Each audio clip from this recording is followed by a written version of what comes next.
Hey everyone, it's Jimmi Conway, Director of Golf here at Pine Hills Golf and Country Club in Manorville. Welcome to the 2018 golf season. Today we're going to talk about selecting the proper wedge that fits your individual swing. Wedges have different characteristics to fit your body and swing type. Let me give you a couple examples. We have a degree of bounce, which will tell you how steep or how shallow that club is going to come into. We also have a cambered and non-cambered sole, which is the width of it, that will also benefit you. The reasons why this is so important: many of us may not hit a 7-iron 150 yards. Many of us may not hit a driver 300 yards. But all of us, with proper fitting, proper technique, and the right wedge in your bag, can all master this shot. So 3 58-degree wedges, 3 different angles of attack and degrees. We have 8, 10, and 12. That declares the steepness of the sole, how wide the sole is to the ground. We also have the thicknesses of each one and the camberedness depending on the turf that we're trying to hit at. But I don't want you to worry.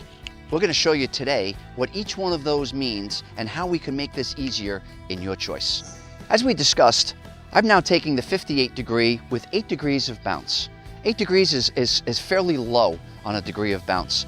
I'm going to try and hit 2 different shots. One that the lie totally dictates to this club and agrees with it. And then I'm going to show you a lie that maybe a better wedge could have been selected for that. Let me illustrate that. So with a low degree of bounce such as 8, we tend to use this for a firmer lie or firm sand hitting a bunker shot. So I'm going to find a little fluffier lie here, and I'm going to illustrate with very little bounce that this shot will not come out as so soft on the club and will be sort of hit fat. Let's show you that.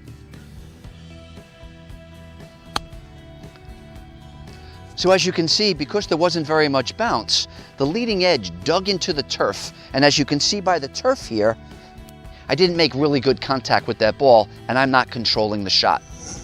So, as I just displayed for you, this wedge was not made for that particular shot. As you can see, I'm a very steep swinging, and I chopped down on it and took a lot of turf. No control of the ball when it left. The ball I have here now, if you notice, is on a much firmer lie, and I'm going to take a much shallower backswing, and you'll notice that I'll take a little divot after the ball, and I'll have a lot more control. Let me illustrate.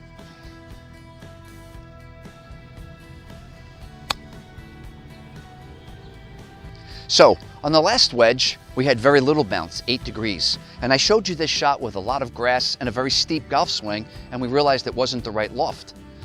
If I take this one now with 12 degrees of bounce, which is considered fairly high, and I put it in there, and I have a very steep golf swing, let's see if that would work.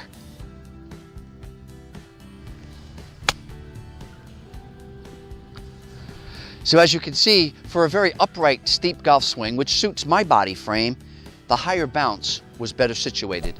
It is not what wedge is right or wrong for you. It's the one that properly fits your golf swing. Join me next week for more golf advice and information.